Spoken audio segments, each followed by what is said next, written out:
Well, it's Friday night and I'm hanging out at Avenue M with Paul. It's early though, it's only about maybe 10 o'clock. So we decided to kill some time and go for breakfast, which is kind of early for us. So anyway, we go to our favorite spot in the whole world, and that's Cousins on Coney Island and Quentin Road. And let me tell you something, people. Their sausage and eggs and bacon and the whole bit, and their home fries, just fantastic. I mean, we couldn't get better no matter where we went. So we're hanging out, we were enjoying the food, had a few nice English muffins with a big eater. Then I was a big eater. And we stayed about an hour, maybe a little bit more.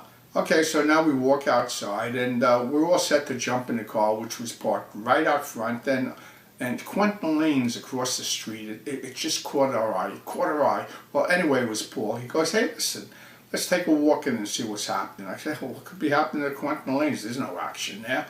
Although, you know, years ago there was. This is the original home alleys of Stoop, where he learned to bowl and where he hustled many a match. Okay, what the heck. So we walk in, and the house was basically empty. You know, it was ground level, I think 12 lanes, one of these old houses, but kept up nicely. Great atmosphere, a few pool tables, nice lunch counter, old-fashioned. And Paul goes over to the desk and he says, anybody looking to bowl action? I mean, this was like a joke. And the guy standing there happened to be the owner, which we didn't even know him. A fellow by the name of Gene Jacobs. Now, he's a guy probably, I guess, at the time in his 40s, pudgy stomach, not a great build. You don't know the type. And what I found out later on, which I didn't know then, was not only did he own a bowling alley, but for years he had slot machines he used to run up and down the East Coast, all over the South, vending machines in the Brooklyn, New York area, you know, whether it's cigarettes, candy, whatever. And the guy was pretty well heeled overall. Big gambler too. So anyway, he agrees to bowl. We get up on the lanes. He figures he owns the house, I guess. I'm some wet behind the ear kid.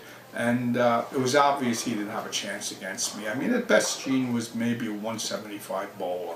A little clumsy with the ball on top of it. But I just wiped him up. I mean, I must have beat him 9-10 in a row. He kept on going over to the desk, getting a few more shekels. By this point, we're up about $2 grand, a lot of money. Let me tell you something. This isn't kid stuff. This is a lot of money. And he says, look, you wiped me out, the register's gone, my pockets are empty, what about a few markers? I said, you know, I never bowl on markers, I just don't believe. And he goes, no problem. He goes, come on, I'll take you for breakfast across the street. Well, even though we had eaten earlier, it's always good to eat again, because we had bowled a few hours. And we're in there, and very nice guy. I mean, he was in good spirits. He picked up the tab, and I went right home. I didn't even go to Avenue M. With all of that money in my pocket and the great thoughts, it was already getting late. I wake up early the next morning. Well, not that early. For me, it's early, like 11 o'clock or something like that. And I pick up the phone, hoping that maybe Stoop's there, because I wanted to check Gene Jacobs out with him. Stoop was there. He gets on the phone. I'm about to tell him the story. He goes, I know all about it. I heard about it. I spoke to Gene.